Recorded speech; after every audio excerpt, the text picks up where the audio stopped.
Welcome to Untangling Today's America podcast. I'm Lewis. I'm here with Josh. Today's episode, we're going to be covering current immigration policies along with past immigration policies.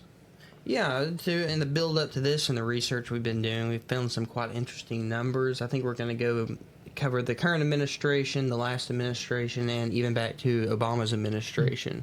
I'd like to first kick it off with Obama's administration first, so we can get a time scale of how it's gradually increased, decreased, stuff like that, Right. and compare different policies between each two. Sounds good. With Obama, we see DHS had reported during the 2009 to 2017, so both of his terms, they reported 3.1 million individuals were deported.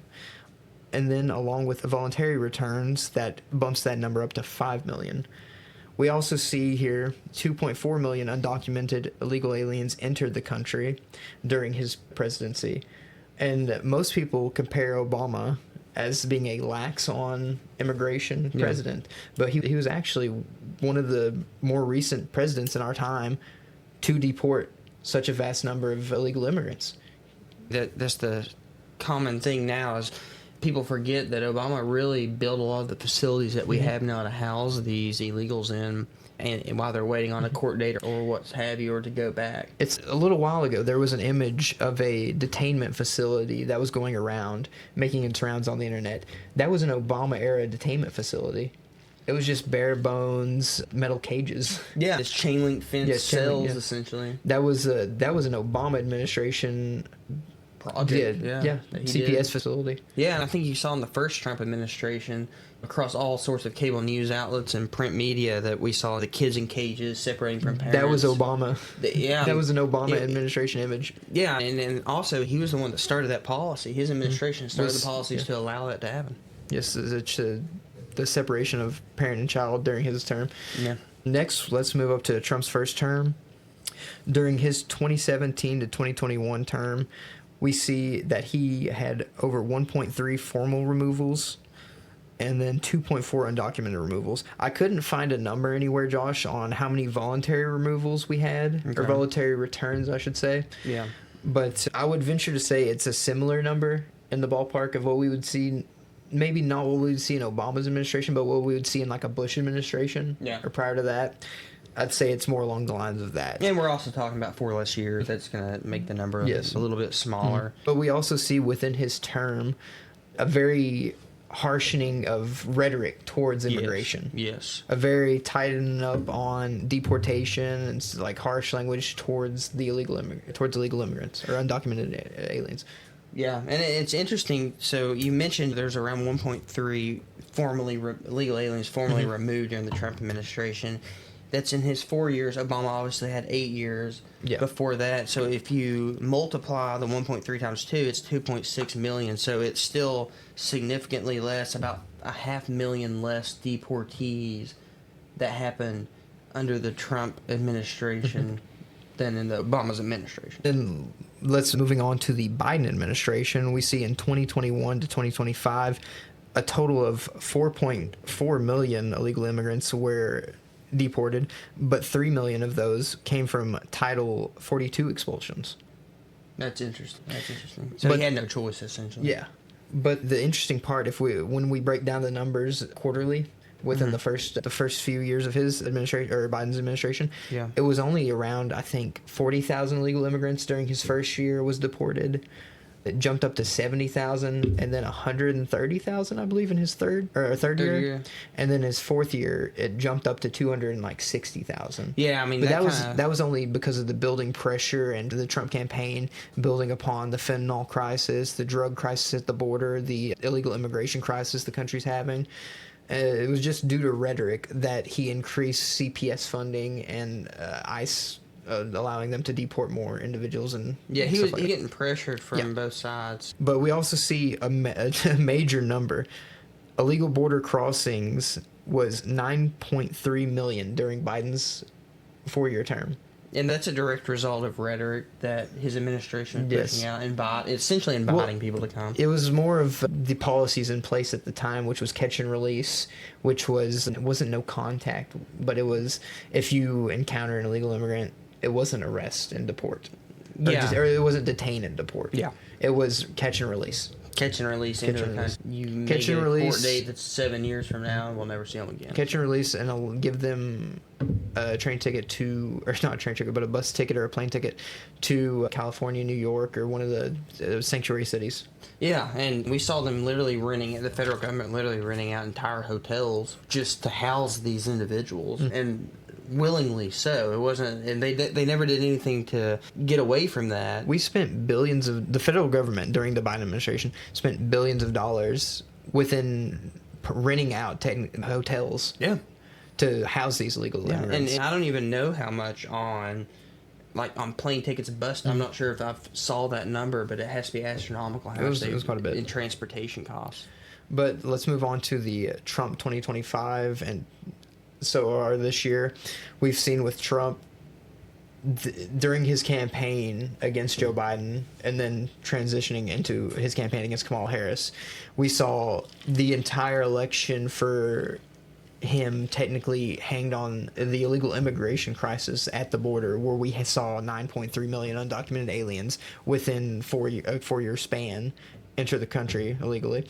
We saw Trump gear up his campaign towards the illegal immigration crisis, towards the crisis at the border, towards fentanyl, towards illegal cartels within the country and stuff like that. With that rhetoric and the changes in border policy, where we've increased the ICE budget, this Border Patrol budget, Homeland Security budget, we've increased all those budgets, and we've put on a hiring program for each of those.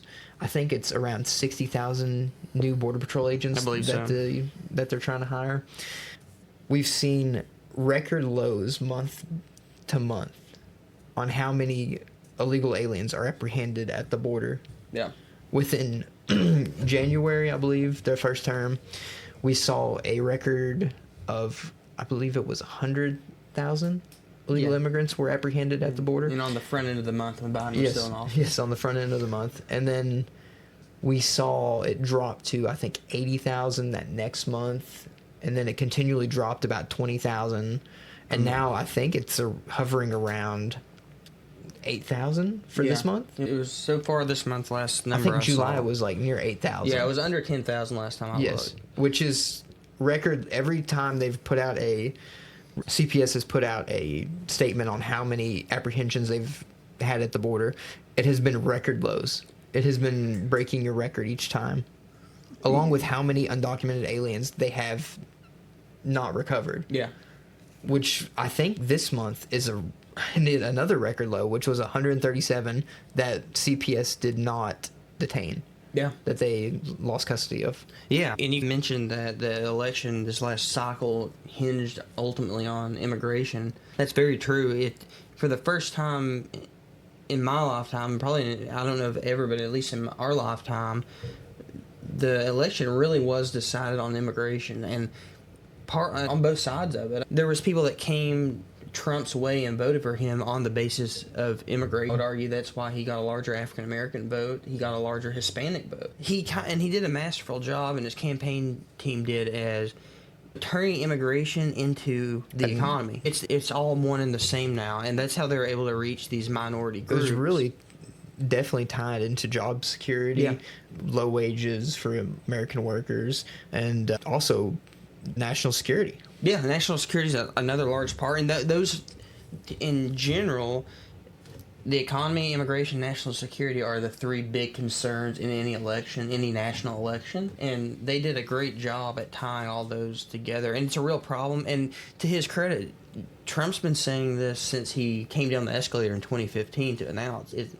about the immigration issue. I think this last time the election, though, did hinge on immigration more than it ever has. I would like to point out, though, if we see in stark contrast, during his first administration from 2017 to 2021, that we did have an increase in apprehensions per day, or deportations per day, I should say. How many were apprehended and deported?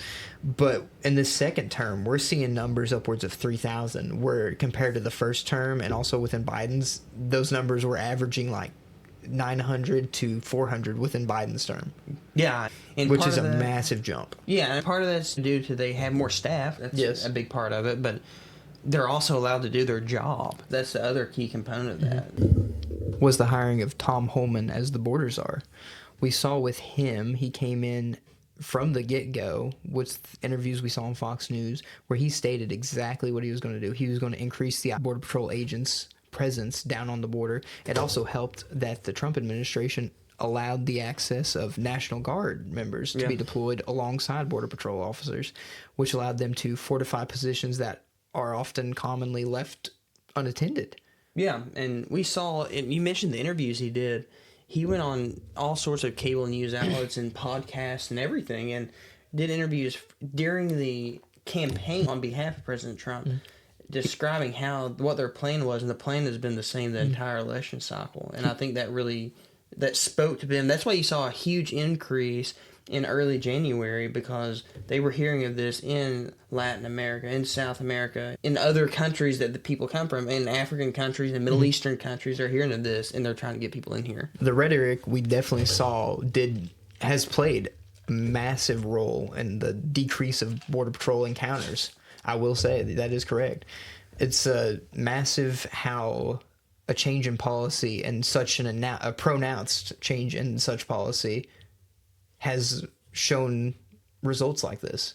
Yeah, a lot of the people that come here illegally they're not trafficked, but they do pay what they refer to as a mule, a coyote. A coyote, yes. So drug mules, coyotes, or I don't know why they came up with that terminology, and these people listen to international news, specifically U.S. news, and they know, they keep an eye on these policies because this is their lifeline, right? This is how they extort people for money, make all their money. This is how it's cartel ran. Yeah. So cartels are always looking for ways to increase revenue and also illegally transit, whether it be illegal migrants or drugs or weapons or stuff like that across the border. We see such routes being developed and often not being policed by our own Border Patrol and stuff like that. So this, like I said earlier, the Trump administration has allowed the National Guard to be deployed alongside Border Patrol agents, and also the increase in Border Patrol agents hiring.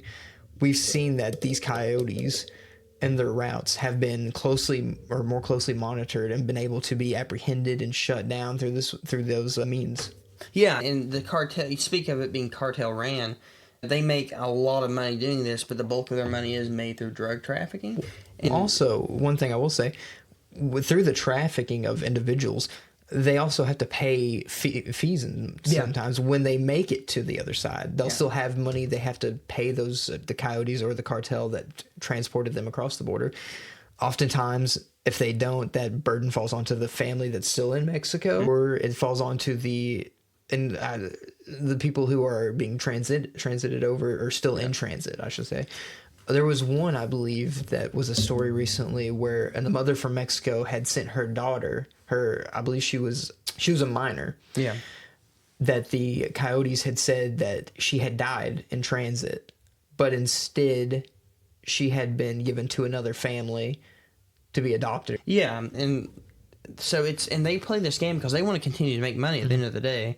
And so if there's a microscope on them, you saw the mob do this in different gangs within the United States and all across the world. When the government focuses in strongly on one aspect of the business, they'll back off because they'll back off, and they're forced to. And that's one of the reasons they do that. So it's the rhetoric and the policy changes and the hiring of Border Patrol agents and additional ICE agents, and just allowing them to do their job as described by law has been a big part of it. I would like to point out also that within those Biden era numbers of that 8.9 million, on average, there was about 200 to 300,000 single male adults that had crossed over the border just on their own, along with an average of, I think, 100,000 unaccompanied minors every year. Yeah, it's tragic. Which allows for exploitation either through the cartels or whoever they meet on the other side of the U.S. Yeah, and you have to wonder, did you say 300,000? It was 300,000 single males. You have to wonder why, because they're not all Hispanic people. They're not all from South America and Central America. Well, Fox News, where they sent people to cover during the Biden administration at the border, there was one interview they conducted where it was 2 Syrian immigrants at the border, along with, I believe, 3 or 4 African immigrants. Yeah, you have to wonder why, too. why are such a large percentage of these people military age males coming singly? Really, why? So, and why are there military age males from China and from Syria and from Iran coming here? There's even been Russians caught on our border. So there's something sinister behind that on the face of it. Some people, they're trying to escape. I'm not going to say that they're not. They're trying to escape situations within their homeland, or persecution or something like that. They very much are. But like I said, there is means to do such things where you go to a port of entry and declare you are seeking asylum due to either political, religious, or ethnic reasons. But most of these individuals, where they've seen the rhetoric, choose to do the other. Yeah. And that's very true. It's a national security concern. Like we mentioned, that was a key component of how they spoke about this during the election cycle. And that's what I'm talking about, a national security concern. Well, where you're saying it's a national security concern, you're absolutely right. If during the Trump admin and also during what we've seen these first few months and also within the Biden administration, the Venezuelan cartel, do you remember the name of it that was out in the Midwest? Oh, the Tres de Aragua. Yeah, Tres de Aragua, yeah. Yes, with them starting to grow and gain traction within the U.S., through illegal immigration, we've seen new illegal gangs start to flourish within the U.S. Their membership is growing due to how many migrants you have from communities within those countries coming over to America, where they might not have the best opportunities presented to them immediately, so they take such opportunities that are presented by illegal gangs. Yeah, and that's a key component to national security, too. National security isn't just about what happens overseas and what these bad actors may be coming. It's what happens right here within our own borders. Homegrown. And you see a lot of the cartels and gangs, they're moving to rural areas of America. They're recruiting underage youths into their gangs, which has been a tactic throughout the years for any gang. But we've just seen illegal undocumented minors or illegal immigrants where they come over with their family units and they target the younger members of those families, the younger male members of the families, to join the gang, to do illicit things. They do, and for years past, this has been isolated to cities and mid to large size cities. I will say havens for such gang growth is like sanctuary cities. Yeah, they are. San Francisco. What is the one in? Is it Seattle? Or Portland, Oregon, New York City, Chicago, Minneapolis. I mean, we were talking about in Colorado, Denver. Denver has turned quickly. That was, I believe, the hotspot of the Tren de Aragua gang was in Denver. Denver, and then in close by Colorado Springs, they have a presence there. And they took over an entire apartment building, and the ridiculous sanctuary policies the city had allowed them to keep on at that and terrorize citizens. That's the thing I did like about the border czar that was coming in, Tom Homan, where he was so open to interviews and such like that. He stated he was going to declare war on Tren de Aragua day one when they got in there. And the first few things we saw was ICE raids on such apartment buildings ran by these illegal gangs.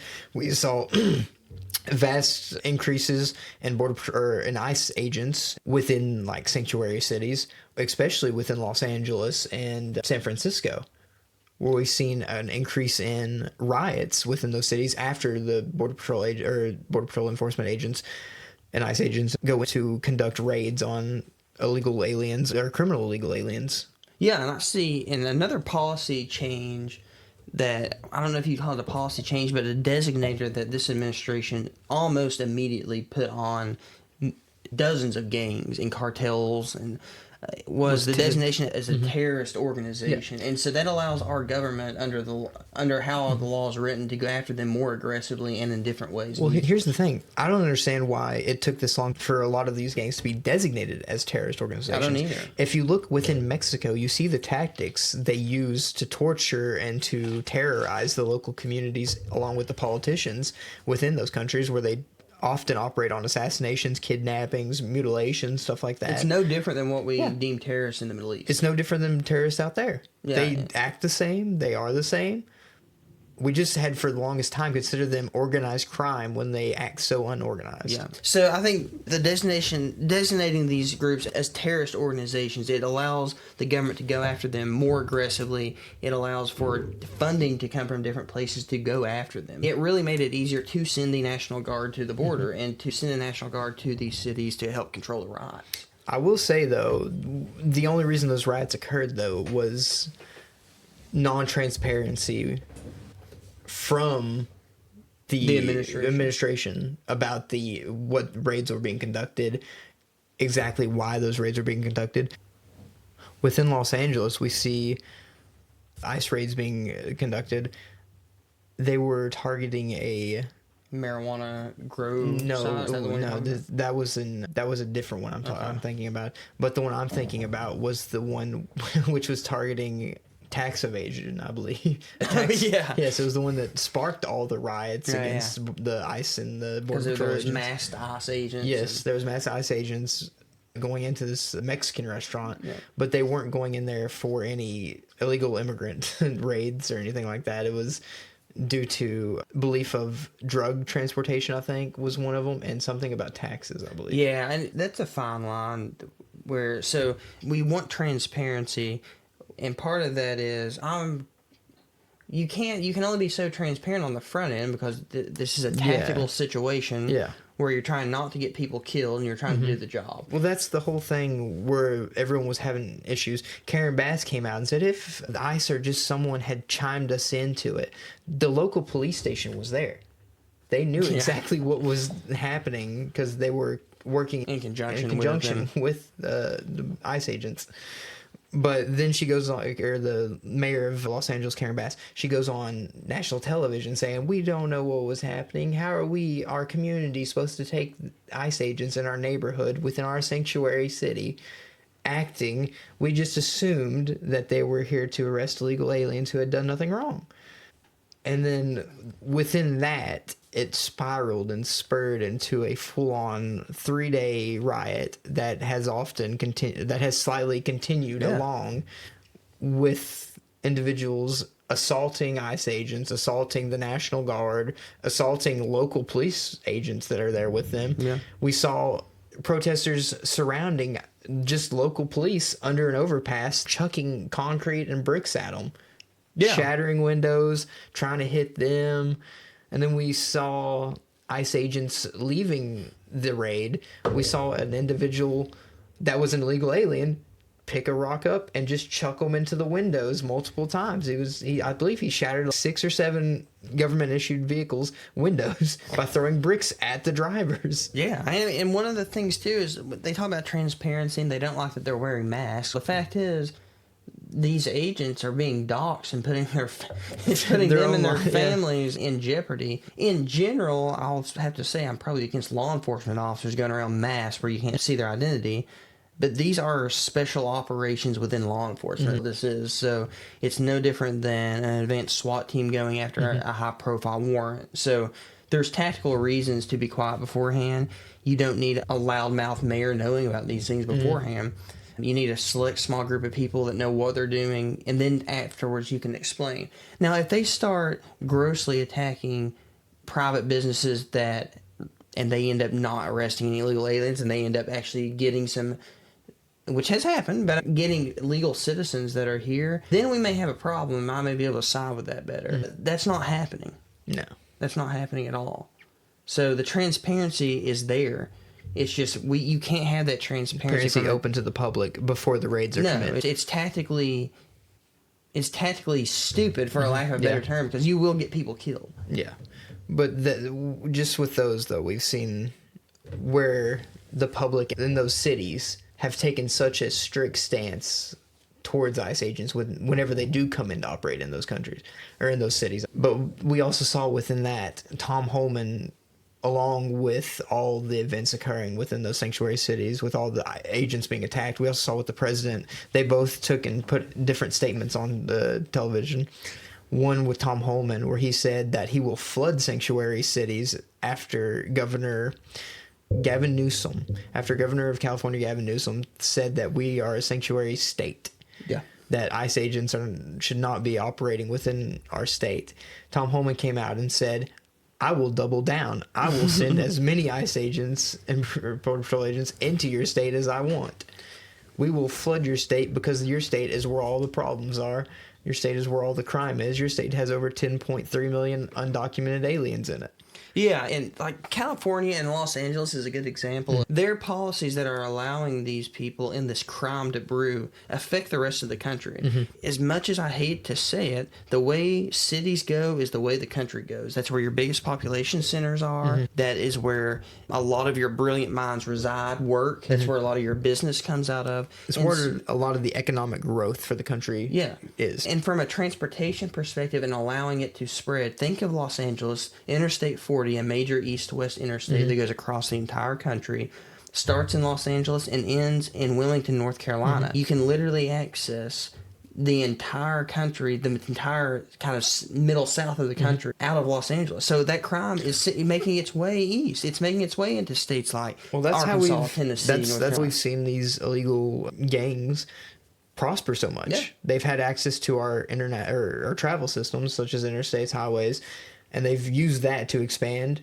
grow, and enrich themselves. Yeah, and it happens all over the place, and we can see this with homegrown gangs such as the Crips and the Bloods that everyone knows about that have been around the United States for a long time. Hells Angels. They operate mainly in places where they have easy transportation, usually via highway, to go. So like you can even take on the East Coast I-95, which is a major north-south interstate along the East Coast.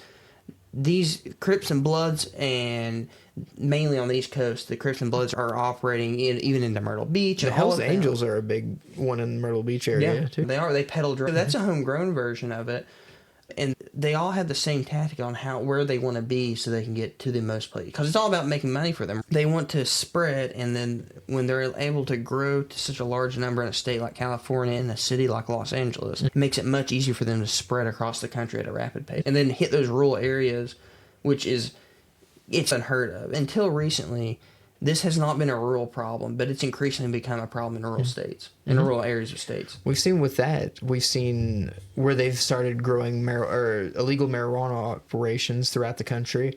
We've seen in rural areas, like in national parks, where we see illegal immigrant gangs setting up grow sites within national parks, and then we see citizens either being shot at or being kidnapped within those areas. Yeah, and so California Fish and Wildlife officers and the law enforcement wing of California Fish and Wildlife have actually dealt with this for years. This dates back 20 plus years to where there was a stretch there they were finding grow sites all the time in state and national parks in California, and it's only getting worse. And now other states are having the problems where you're actually having law enforcement on the wildlife side of things that are seeing way more of this in rural areas. It's out of sight, out of mind. They don't want to do these grow sites or these labs where they're producing synthetic opioids, synthetic like fentanyl and stuff like that. You see them more and more in rural areas that are already decimated by a drug problem as it is, and it's only exacerbated. But let's move back into where we were talking about how certain ICE raids have allowed for riots to entice individuals such as like Antifa, other groups like that. But first, I want to point out another raid that happened within, I think, was it Washington, which was a marijuana grow site, or it wasn't a marijuana grow site, but it was a legal marijuana grow site. I mean, it was an illegal. It was a legal farm. Yes, it was a legal farm, where CBP and ICE agents arrested over 361 illegal immigrants. I think 14 of them were kids. Yes, right? 14 of them were illegal minors that had entered, and we also saw within that raid one individual had died. Yeah, but he wasn't one of the ones that was detained at the time. He ran. He was hiding. Yeah. He was an individual that hid during the ICE raids, but he fell off the roof of the building while the raids was wrapping up. Okay. And he passed away during that, but that was an unintended, I guess, fatality or consequential fatality, or I don't know how to describe it. But that occurred there. But we also saw with that occurring, no, I take that back. It was in California. Okay. Okay. But with those occurring, we also saw another increase in riots and anti-ICE and anti-immigration protests flaring up. And then we also saw the rhetoric increased against ICE agents. I want to point out, was it in Texas where 10 ICE agents were targeted by Antifa members? Yes. As a terrorist attack? Yes. I think it was on the same day, 2 different ICE facilities within Texas were targeted by Antifa trained terrorists, homegrown terrorists. They are domestic terrorists. Yes, domestic terrorists that were waiting, or that had set a ambush on one of the attack sites where they had spray painted something on one of the outside parked vehicles. Yeah. And when one of the local PD officers came to inspect it, they began opening fire on the local PD agents. Shot in the knee, I believe. And then when ICE agents came out to help with the situation, they were also shot at, where they returned fire. I don't believe anyone was killed in either of those ambushes. I don't think so. Terrorist attacks, but we didn't really see those published on the news either. Yeah. Which is very strange in my mind. It is strange. And these immigration policies, the largest problem, yes, is, and we've focused this entire show really on like the issues coming from the southern border up, but there are issues on our northern border too, mainly in the Northeast, where most of the Canadian population is.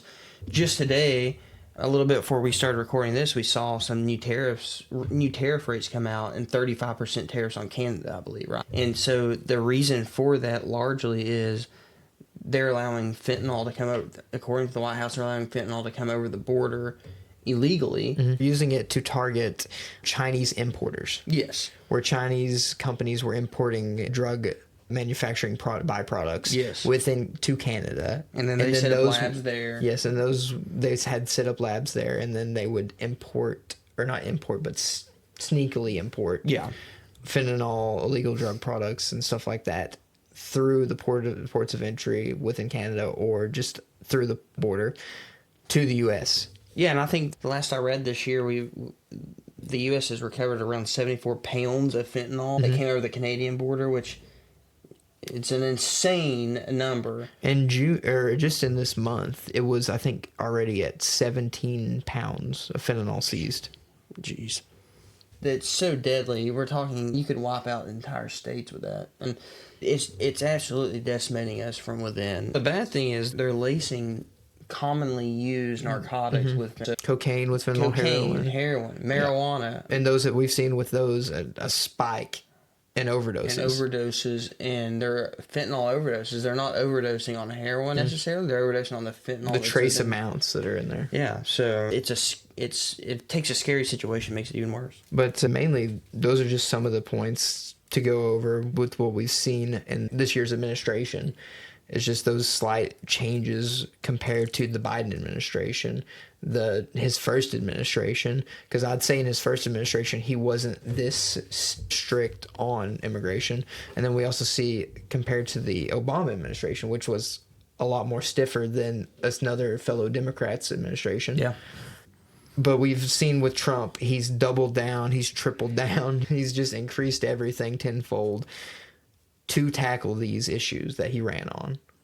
Yeah, I think he believes, and I think a lot of people believe, this is the fundamental issue in this country right now is what's happening with illegal immigration, because it's affecting everything downstream of it. It's affecting the economy. It's affecting the drug abuse rate and the opioid abuse rate, and the drug death rate. We've even seen it take the stance on us as U.S. citizens being granted birthright citizenship. Yes. We've even seen Trump try to repeal that. Yeah. We've seen challenges come to that, which I believe the Supreme Court is going to hear. That's what I understand. Which could be a massive change in immigration. I would even consider it an immigration policy. Yeah, it would. Because we're one of the number one countries for, as it's termed, birth tourism. Yes, 100%. Especially from China. China is the number one place for birth tourism, is the U.S., followed up by Canada. Those are the 2 number one places that Chinese families go to have their baby, so it can have dual citizenship, so it can later come back to the U.S. to receive an education. Yeah, and what side do you fall on that? I think it should be repealed for numerous reasons, because it was originally for born slaves. I think at this point now, it shouldn't be birthright citizenship anymore. It should be citizenship through naturalization. Okay. Some areas like that for illegal aliens. Yeah. It's a hard thing to consider of how you would replace it. Yeah, I because know it's instrumental in growing our population. Yeah, So. but it's like when we were in high school, everyone would take a citizenship test, right? Yeah. Just to take one to see what it's like. And most people would fail. Yes, most people would fail it, but it's just one of those things. I think if you're born here to your parents are both American citizens, yes, you have citizenship. But if neither of your parents are American citizens, you should not gain citizenship just because your parents had you in this country. Yeah. That's my stance, at least. I think I would agree. I've not really thought a lot on it to give an opinion, but I think I would tend to agree with that. And that's like the same with like overseas where U.S. soldiers or military personnel where they'll meet a wife or a girlfriend overseas and they'll have a child with them. Through that process, that child is also a U.S. citizen. Yeah. So that's as long as one parent is a U.S. citizen, I think the child has citizenship. But if both parents are foreign nationals, I don't think they do. Yeah, I think I would tend to agree with that. That's an interesting point. Do you have anything else you want to discuss on? No, I think that generally covers everything on this episode for today. All right, cool. This was a productive conversation, I think. This obviously is a changing landscape constantly with immigration policy and the outlook, and these numbers will be interesting to revisit this in a month or so to discuss what the numbers look like then and see if they continue to trend downward as we move into the fall. So we'll look at that. So thank you for listening.